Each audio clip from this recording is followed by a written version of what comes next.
Yeah, my name is Pasi. I'm working, still currently working. I'm a director of Patmos Foundation, which is a Finnish missions and relief organization. And kind of my personal interest for over 30 years has been in apologetics. But I am not a scholar. So I am not bringing to you some kind of recent discoveries or my own scholarly findings. But I am, like someone said, I let the other people do the heavy lifting. And then I try to shift out from there relevant material that I could share with other people, which probably would be helpful to you when you meet people and you try to convince them about the truthfulness of the gospel of Jesus. And what I would like to do today in this our workshop is that when I'm presenting these 5 points, I would like us to do as much possible discussion so that you can also weigh in with what you know and how you would like to expand this topic in these 5 areas. Maybe we find the 6th or 7th point that apologists should know how to answer, because there is nothing magical about the number 5, of course, except perhaps I should think the 5 sling stones that we heard today, this morning, in the morning plenary. But I have chosen these 5 topics because I have come across with these questions when I deal with people in our radio programs. I've been doing radio broadcasting for about 30 years. That's one main part of my ministry. And we have one live-in call-in program where people can call and ask all kinds of questions about Christianity, about faith, Christian ethics, and things like that. So I come across with these questions. And hopefully today we're going to find out something very useful that you can also use and kind of make our thoughts, activate our thoughts for the cause of Christ. So, without further ado, let's unveil those 5 secrets that are still here. The first question, which is rather, I would say, kind of silly probably, because no one today would seriously argue that Jesus did not exist. But I think it's good for us also as apologists to be ready to tackle with this question to some level. Because there are few names who are trying to kind of rehash these old arguments about non-existence of Jesus, that he never actually existed. He was just some kind of a figure, a literature figure or something like that. So I want to give you a few pointers and a few ideas of what one should know about this issue. And number 1 is, of course, that not very many scholarly-minded people take this question seriously today. I think it was a man called Wells who espoused this idea, and also, let me say, there's a second one whose name just escaped my mind, who are quite strongly trying to advocate today the idea that Jesus was just some kind of invention. But I would refer to you, for example, to this book, Gary Habermas. Who knows Gary's name? Okay, that was my test of checking you out. Gary Habermas, who is a scholar from the United States, especially, he has studied the resurrection of Jesus. He has written this fantastic book, The Historical Jesus, Ancient Evidence for the Life of Christ. And he enumerates altogether 45 ancient sources with 129 reported facts concerning the life, person, teaching, death and resurrection of Jesus, plus disciples' earliest message, which are sources outside New Testament. Because usually when people challenge you about the existence of Jesus, they say, what other proofs do you have besides the New Testament?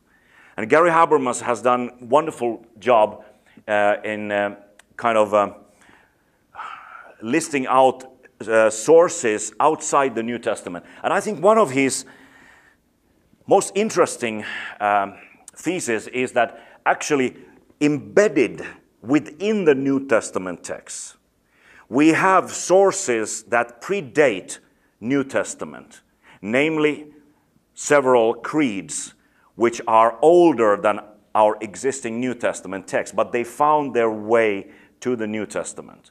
Now, just to give one example, which is actually very well known, let me take the 1 Corinthians chapter 15, where Paul writes about the resurrection of Jesus. He writes like this: "For I delivered to you as of first importance what I also received, that Christ died for our sins according to the Scriptures, and that he was buried, and that he was raised on the third day according to the Scriptures, and that he appeared to Cephas, then to the 12. After that he appeared to more than 500 brethren at one time, most of whom remain until now, but some have fallen asleep." So when he's listing 4 separate points about Jesus here, and he's doing it in such a way that scholars have come to the conclusion that Paul is actually quoting a tradition which is earlier than him. So it means it is earlier than 1 Corinthians. It is earlier than when Paul wrote the 1 Corinthians. And this creedal material, including that Christ died for our sins, according to Scriptures, that he was buried, so his death and his burial is attested here, that he was raised on the third day, according to Scriptures, and then his appearance to the various disciples as historical facts. So Paul is actually quoting material that he received which are older than our New Testament. So that's one of the interesting points that Habermas makes there, and he of course shows the reader several of these kind of hymns and creedal forms that you can find in the New Testament. Then of course we have archaeological proofs which are not, of course, direct proofs, because we can't find any inscription that Jesus was here or something like that. But we have plenty of archaeological material that kind of, in a circumstantial way, point to the reality and the truthfulness of the Gospels. One of those would be the heel bone of the crucified man from the 1st century that you can actually see if you go to the museum in Jerusalem. There is this pierce. There is the nail which is still going through the heel bone, and it belonged to I think it was a guy named Johanan, which kind of testifies to the fact of the crucifixion in the 1st century. Habermas doesn't mention, I don't know why, maybe because the book was a bit older, for example, the finding of the ossuary, the bone box of high priest Caiaphas, which was found in the 90s in Jerusalem, which proves, of course, that this figure who was part of the trial of Jesus was a real historical figure. Then he lists non-Christian sources, and I don't want to go into all these quotations that you can readily find if you just Google Josephus and Tacitus and Herodotus. But of course, there are several mentions both in the Jewish early sources, the few that I mentioned, the Roman sources, which are, of course, various. Their value is very, very different, of course. And then there are some Christian sources outside New Testament, and he refers to the early church fathers who, again, testify to certain facts of the life of Jesus. And of course, someone might say, which is true, that many of the early church fathers, they were dependent on the Gospels, but yet they kind of give corroboration to the New Testament story about Jesus. And then here is, I think, a book that I want to recommend to you, a very scholarly book by Robert van Voorst, Jesus Outside the New Testament, where he goes very scholarly through all these various ancient sources that speak about Jesus and evaluates them, what is their historical value. Going through the Roman sources that I just mentioned, Thucydides, Herodotus, then Jewish, Josephus, what does Talmud say about Jesus? Early Christian sources, going then towards the Gnostic and heretic texts and apocryphal Gospels, and he evaluates the information that we can get from them about Jesus. And of course, they are of various values. But he makes this interesting point. Whether you think about all the scholarly dispute that there exists about Josephus or even the Talmudic material, there is this Toledo Jesu literature which was kind of polemics against the Christian faith, and you can get certain glimpses about Jesus there. He makes this interesting point that nobody in those early centuries came up with the accusation or an argument that Jesus that Christians speak about never existed.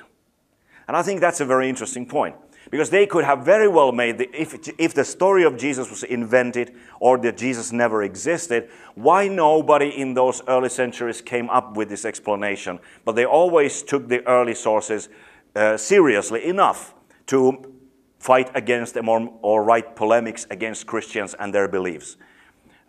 Celsus, who was writing against Origen, is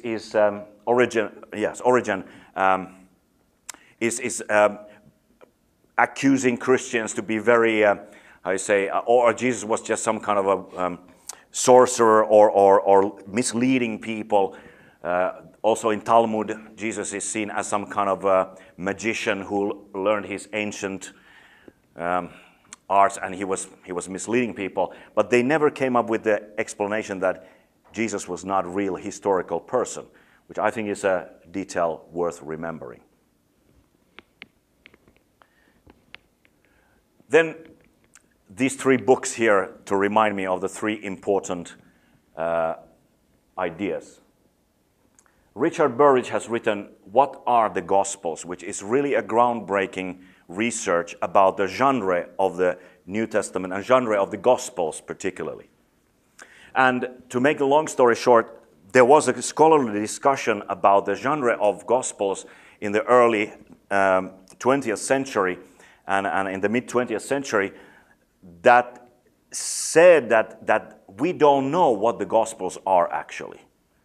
We don't know. Their genre is kind of sui generis, some kind of a special kind of genre. We don't know what it is. But the most definitely they are not biographies. That was what the critical scholars used to say. Now, Richard Burridge has certainly turned the tide in this area of scholarship, because he has carefully detailed from the old sources from antiquity that the Gospels follow the genre of the biographical genre of writing. Namely, that they were actually the writers wanted to write about the life of the person as a real biography. In certain edges of this gospel genre, it may go towards the historical writings, like in the Gospel of Luke is probably somewhere between the history and the biography. But they definitely wanted to write about the life of Jesus. So if you want to write about the life of a person who lived, what kind of literary device would you choose? Well, biography would be an obvious possibility, isn't it? So I recommend that if you ever get it to your reading list. So what we can say today is that when we think about Jesus and him as a real person, is that Gospels are biographies of Jesus. They write about real living person. Bauckham has made an excellent case about Gospels being the eyewitness testimony about Jesus. And then there is this third one, which let me show you one video, because Lydia McGrew has made a very interesting case about what she calls undesigned coincidences in the Gospels and Acts, which underlie the fact that Gospels are made of material that reflect eyewitness testimony. These undesigned coincidences are kind of, let's say that one Gospel mentions something very incidentally, just like in passing. And another Gospel refers to that same thing, but also clearly in such a way that the writer is not copying the other writer, namely independently. For example, in the Gospel of John, we read that Jesus is at the wedding feast at Cana, and there are 6 jars of water according to the Jewish purification customs. Now, John doesn't go into details what does that actually mean. But the Gospel of Mark mentions something interesting about the Pharisees and scribes, completely independently about John. He mentions that the Pharisees don't sit at the table or do anything until they have very carefully washed themselves after they come, clean themselves in ritually. So clearly those empty jars of water there at the Feast of Cana, they were empty because they had already ritually purified themselves, these Jews. Okay, I'm not going to go into these details, but you all know probably about the textual integrity of the New Testament. So that if in very brief you should respond to someone who says that, well, I don't even know if Jesus existed, then you can of course refer them to your local theological faculty, probably to ask the most critical scholar that you can find there. And they will probably defend the historicity of Jesus to them, because no one seriously doubts that Jesus ever existed. And we have very, very well attested New Testament manuscripts, which brings us to the generation of eyewitnesses. Now this is the second one, unless you have any questions or comments on the first one. Sorry. Okay, we can continue. Was the story of Jesus borrowed from pagan myths? There was a time somewhere in the 60s when in theology there was the school of history of religion school, when the critical scholars tended to explain everything in the New Testament or everything in the Christian faith as having been borrowed from mystery religions or from other outside sources. And this thought kind of made a popular comeback after it was totally discredited in the academia, actually. But it made a popular comeback by a movie called Zeitgeist. I don't know if you've heard. Okay, Zeitgeist. Oh my. The amount of email that I received after the Zeitgeist was, woof. So basically, the claim is that the story of Christianity and the story of Jesus is kind of a copy from the ancient myths, such as Egyptian Horus or Indian story of Krishna, Greeks, Attis, Persians, Mithra. Greece had their Dionysus, and of course Christians have Jesus. So for example, Krishna is claimed to have been born of a virgin, and when he was born, a star was seen in the east. They claim that he performed miracles, and he was resurrected. That's what they say. And all these same kind of details, supposedly, you can find from these various sources. So now here is that thesis, very bluntly. The nucleus of the popular cults, as the cult of Attis, Osiris, and Adonis, is this. A divine being comes to earth, assumes human form, dies a violent death, rises, and through union with him, men are redeemed. And what does Paul teach? A being that existed in the form of God appeared on earth in the likeness of sinful flesh, was crucified and rose from the dead.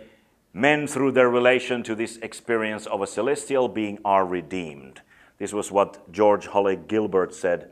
He was an American scholar in the 1920s. So that kind of encapsulates this thesis.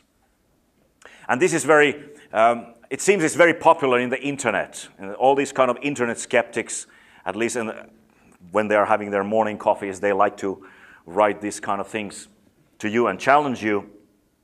But here is, again, a very, very good resource for that. And I have kind of summarized certain critical points that clearly show that this thesis doesn't work. Ronald Nash, in his book, The Gospel and the Greeks, make these following points about this thesis that Jesus is just copied from the mystery religions. First of all, one has to take into consideration the uncompromising monotheism and the exclusiveness of the early church. They were as intolerant towards pagan mythologies and foreign gods as were the ancient Hebrew prophets. He also makes this interesting point that, of course, the Hellenistic world was very syncretistic. They took influences from here and there. And later maybe Gnosticism was a kind of a form of thinking that kind of took a little bit of Christianity and a little bit of some other thoughts from the Hellenistic thought. But the early church was very opposed very strongly this kind of syncretism. But this Hellenistic syncretism, according to Nash, was God's providential preparation of the world for the gospel. So God knew when to send Jesus and when the gospel came into this world. So people were very open, at least more open than in earlier times. But it did not affect the monotheism and the exclusiveness of the early Christianity.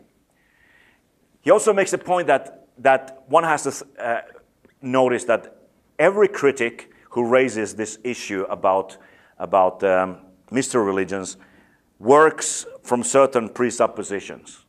And basically these presuppositions are anti-supernaturalistic. Now, if you can't believe in miracles, or if you are convinced that miracles can't happen, then of course you have to find some other explanation to the New Testament testimony, isn't it? Jesus, who turned water into wine, walked on the waters, died and rose from the dead, just simply doesn't fit into a very naturalistic narrative, isn't it? So you will have to try to find an explanation of why the gospel stories are the way they are. So there are presuppositions in the minds of critics and also in the minds of internet skeptics. And one has to notice that the big problem with all these claims about Jesus being copied from mystery religions or ancient myths is this, that many times these claims that I just showed you in that one mosaic there, it's a kind of a composite image where you take one feature from one story, another feature from another story.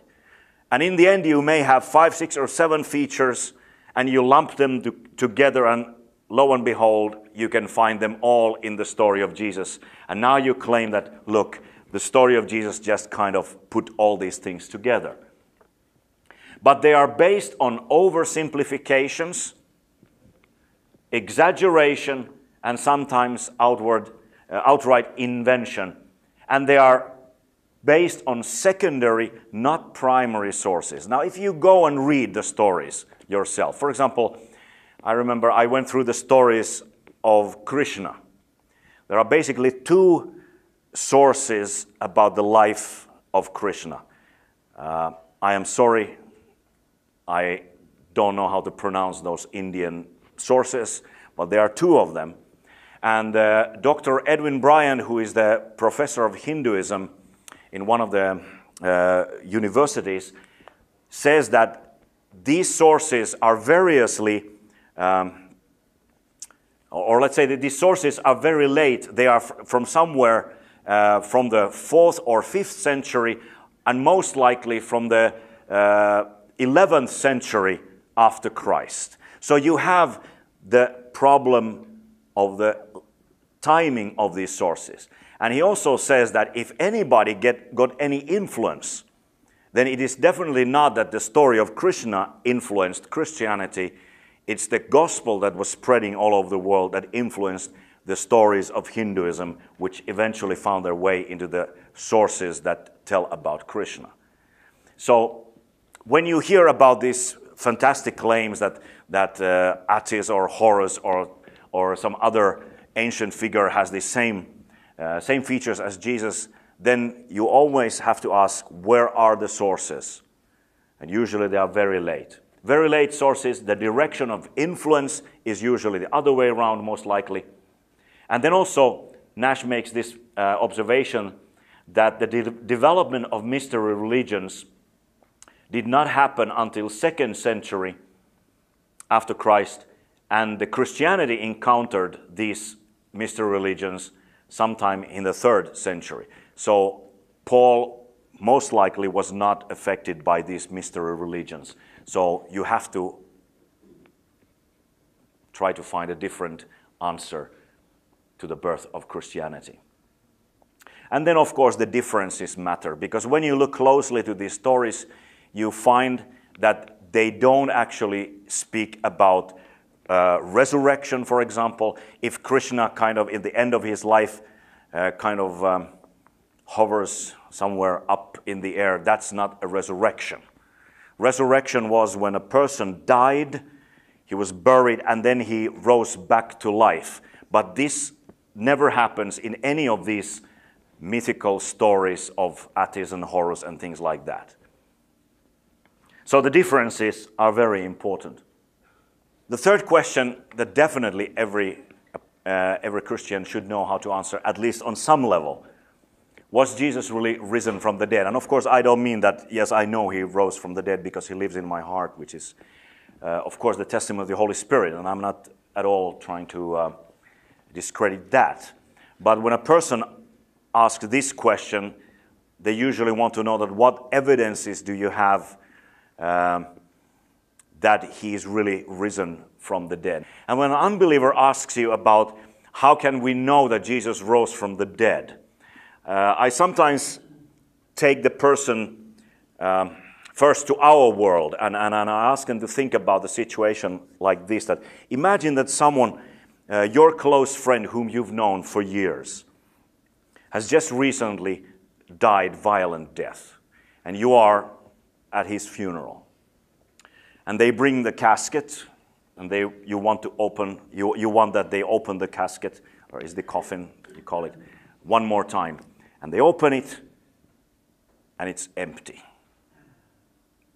So the question immediately comes to your mind: what happened to his body? So did the pastor or the parish, did they mess up somehow the casket? Was it the wrong casket, isn't it?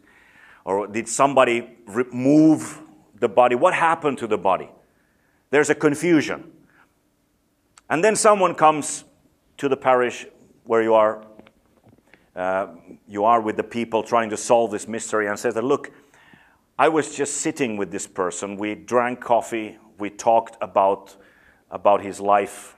We thought he was dead, but now he is alive. And you start thinking, well, that is very strange indeed, isn't it? But then if more people, and finally even yourself, you meet that person who died violent death, you may be ready to believe that actually he is raised from the dead. He's come back to life. And then you remember, oh yes, but didn't he say that something like this would happen a few days after he's gone? So that is the kind of the psychological world of the disciples when they meet these three things, or two things. Empty tomb. It is a historical fact that the tomb was found empty 3 days and 3 nights after Jesus had been crucified. Secondly, that he appeared, or his disciples, in various places, independently from one another. They had experiences where they saw Jesus. They believed that they actually saw this man alive. Now you have to explain these two facts, and you have to explain the third fact, which is that how come the disciples started to believe that the man who was previously dead is now alive? This is simply a historical question that demands an answer. N.T. Wright makes an interesting point in his massive volume about the resurrection. He says that whereas the idea of resurrection was rather peripheral in the Jewish thinking, there the resurrection, when it happens somewhere in the end of the world, and everyone are raised together. But in Christianity, the resurrection moves to the center of whole belief system. There would be no Christianity without belief in the resurrection, and particularly a resurrection of one particular person, namely Jesus, who was eschatologically raised from the dead on the third day. What accounts for this change in the Jewish thinking, which still is very typically Jewish way of thinking about resurrection? So you need to explain the origin of disciples' belief that Jesus rose from the dead. And how is that explained best, if not with the empty tomb and postmortem appearances, which prove that Jesus actually rose from the dead. And that's why they came to believe that he is alive. And then the classic, faith versus science. Now here I think I would like to open more floor for discussion, because this is a one question. I have one more. One question that always comes up. Hasn't science proved there is no God?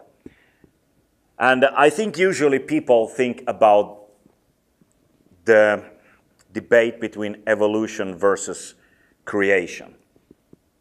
So that when the science supposedly has now discovered the mechanism that explains that we don't need God.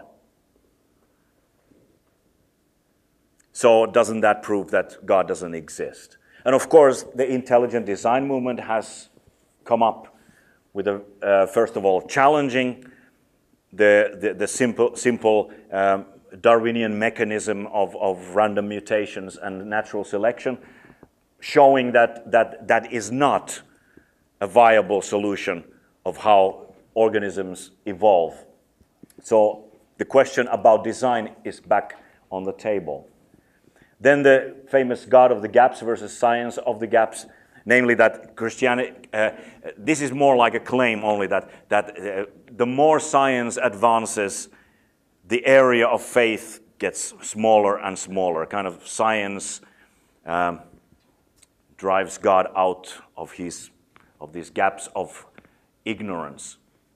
But of course, then we notice that also science has certain gaps, and people have certain faith, a childlike faith in the almost unlimited possibilities of science to explain everything. And in those areas where science does not explain something, or where other explanations are more viable, we can always just have faith, kind of eschatological expectation that one day science will explain everything. But then we have the problem, what I call the problem of the mind. Of course, philosophers call it the problem of the mind, namely that although I can be certain about my own thoughts and my own mind, I cannot be completely scientifically certain about your minds. But I just have to believe that you are similar persons with the same kind of rational minds that I am. Because you can't prove scientifically other minds. I am just aware of my own thinking. And it challenges the materialism also in other ways, because thoughts are not material. Now, if you think, for example, what could you think? You could think about your dream house right now. Think about it. Just imagine it in your mind. How many floors and things like that. Now, if we would open your head, where would that house be? It most definitely is not in your head. It's not in your brains. No one else would see it, because thoughts are not material things. Material objects have weight. They have, their width and depth and all these kind of things. But thoughts are not material things. They exist not in your brains, they exist in your mind. And that is a kind of proof of soul, I would say. How do we know what we know? Science can't explain everything. People think that science has proved that there is no God, but the problem is that there are things which are beyond capabilities of science to explain. Because there are other ways of knowing things besides just putting them in a test tube. And then the near-death experiences, which is actually, there is a very, very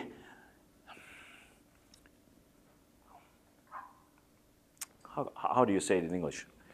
I mean, it's bubbling all the time. The research in the near-death experience is really going hot these days.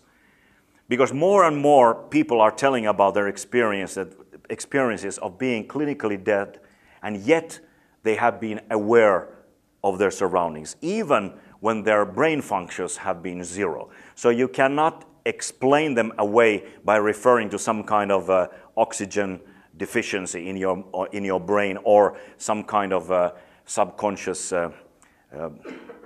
part of, or some part of your brain producing some kind of hallucinations, when in some instances brains were not functioning at all, and this person was aware of his surroundings or her surroundings very vividly.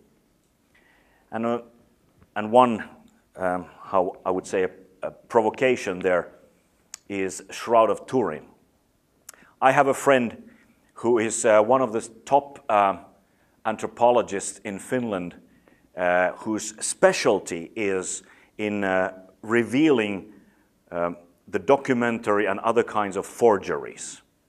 And he has done extensive study on the Shroud of Turin, the international study on the burial cloth of Jesus. And he says that it is the most studied relic and object in the whole human history. If any other object would have been subject to such a scrutiny as the Shroud of Turin, they would have long ago said that of course it is authentic. But because there is the possibility that it is the burial cloth of Jesus, that's why there are still those diehard people who won't accept it. So I think the situation in the syndonology, I think they call it, is today is not so much that what we used to ask as Christians as what does it mean if it is not the burial cloth of Jesus? What would it mean to our faith? We don't base our faith on the Shroud of Turin. But scientifically, we could ask, what if it is the burial cloth of Jesus? The evidences are quite strong that it is an authentic burial cloth. Whether, if it's not the burial cloth of Jesus, then the question remains, whose burial cloth? But all the details match very well. And this I say without basing my faith on the Shroud of Turin, of course, but I would say that it is something worth knowing about. I think this is a challenge that comes up more and more because of the influence of new atheists. Namely, is God immoral? How do you explain the ethics in the Bible? If God exists, then what kind of God would command genocide of Canaanites? Now, I would immediately challenge the whole term genocide here, but we can come to that. Then there is a claim that you can't draw your ethics from the Bible. The Bible is not applicable in modern times. And then, of course, the challenge goes that what about the ethics in Christian history? What about crusades, witch hunts, slavery, and all these kind of things? Suddenly you start feeling so awful, isn't it, for being a Christian when you get these challenges. Now, if you should answer very quickly on these things, then of course you can first raise up the question that how do we, in general, how can we make any kind of ethical and moral differentiations without God? How do we know what is good or bad? Because you need some kind of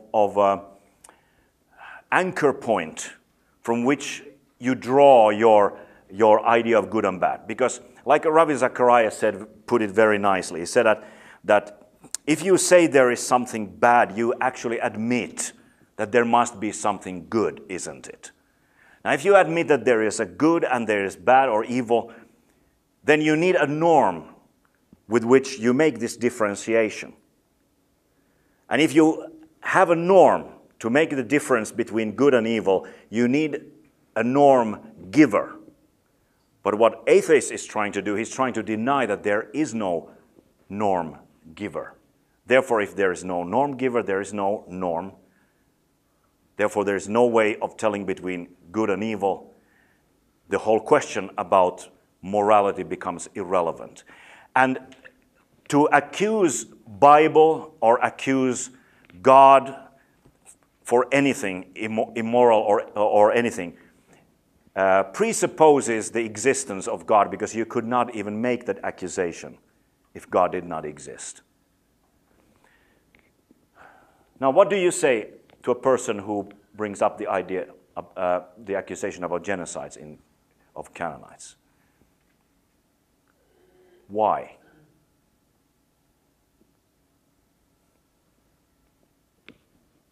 Maybe if we had our friend and brother Paul Copin here, he would give you a fantastic lecture on this idea. His book, Is God a Moral Monster?, is definitely a read in this area. And I think he has really done a great job in showing that at least part of in the Old Testament where he speaks about going into a land of Canaan and killing everybody is a Near Eastern war rhetoric, because later on you still find that there are Canaanites living in the midst of Israelites. But I think the short answer to this would be, at least what I usually offer to people, is that it was not a genocide, it was a divinely mandated death penalty.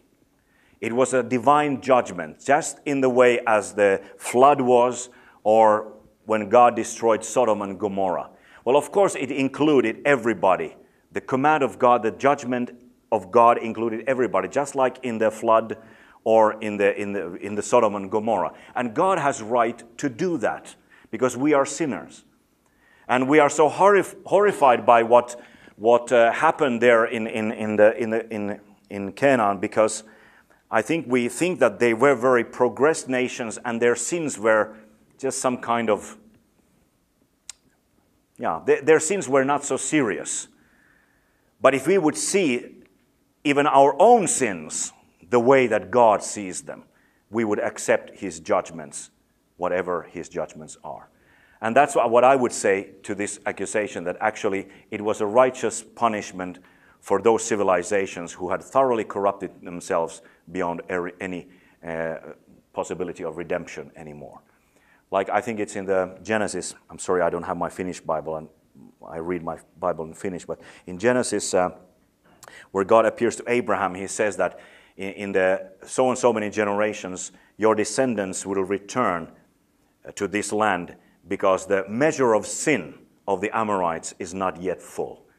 So God was gracious to wait for over 400 years until the sin came to the full measure in those lands. And then He used Israelites as an instrument of His judgment, just like He used Babylon as an instrument of His judgment over Israel when they fell into same sins as the Canaanites did. Ethics in Christian history, what about crusades, witch hunts, slavery? Each of these would deserve a separate lecture, because there are lots of popular myths about these things, like what were the crusades, why were the crusades, and things like that. But in short, we could always say that just because people don't follow the teaching of Jesus doesn't mean that Christianity is not true, isn't it? It's true of us. We don't always follow the teaching of Jesus. We do things which are prohibited in the Bible. That's called sin. And so it goes with the Christian history. Just because you can find a person doing something wrong doesn't mean that Christianity is not true. Just like if you would catch your, let's say your geography teacher for shoplifting, doesn't mean that Earth is not round, isn't it? Ethics from the Bible. How can you draw ethics from the Bible? Again, a very long discussion there. But of course, we have to make there are certain interpretive rules by which we approach the divine text and draw from there what is true, what is right. It's not that we follow everything that the persons in the Bible did, because they also gave us bad examples how not to do things, isn't it? So not everything that they did is for us an example to follow. And that's usually what the critics forget. They just think that just because it's in the Bible, every Christian should do the same. But of course, we don't read the scripture that way.